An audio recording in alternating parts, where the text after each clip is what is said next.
بسم الله الرحمن الرحيم. الرحمن علم القرآن، خلق الإنسان، علمه البيان. الشمس والقمر بحسبان، والنجم والشجر يسجدان، والسماء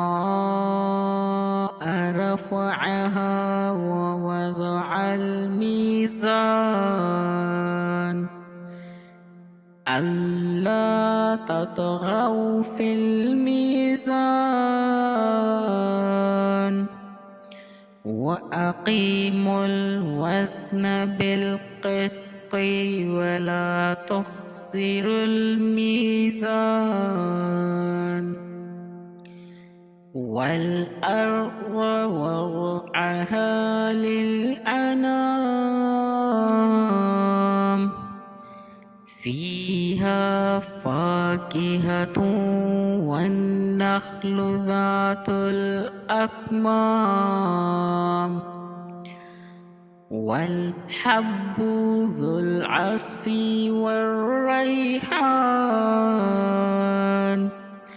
فبأي آلاء ربكما تكذبان؟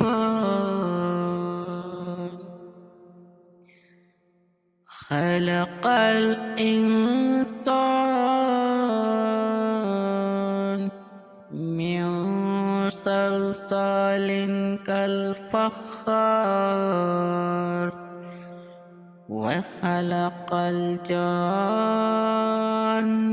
من مارج من نار. فبأي آلاء ربكما تكذبان؟ رب المشرقين ورب المغربين. فبأي آلاء ربكما تكذبان؟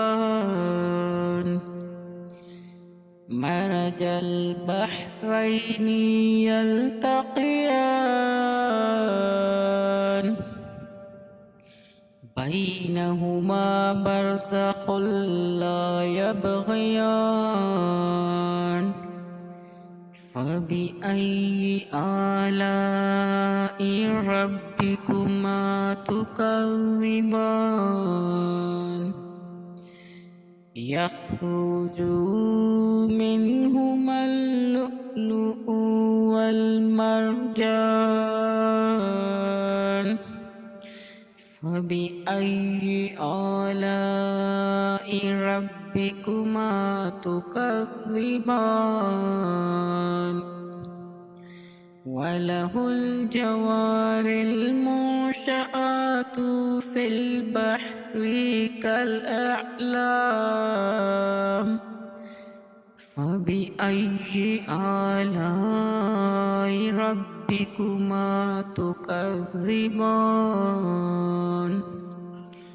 كل من عليها فان، ويبقى وجه ربك ذو الجلال والإكرام.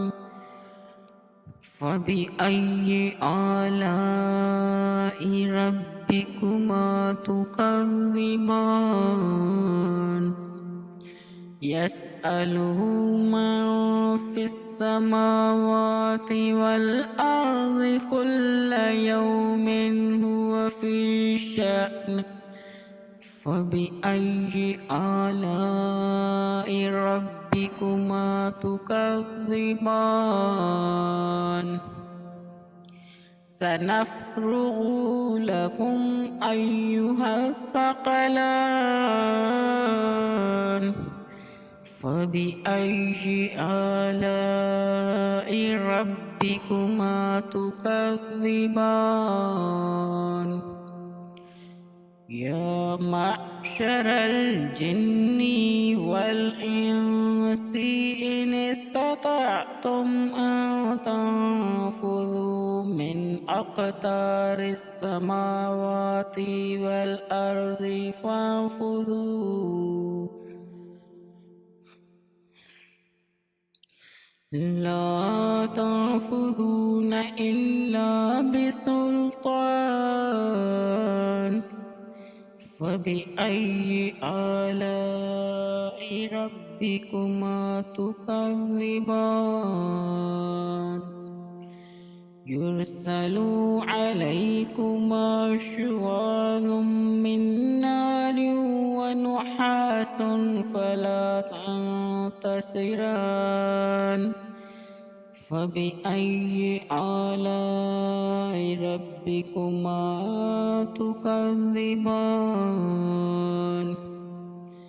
فإذا انشقت السماء فكانت وردة كالدهان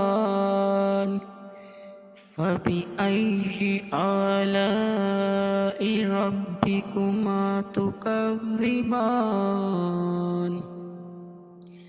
فيومئذ لا يسأل عن ذنبه إنس ولا جان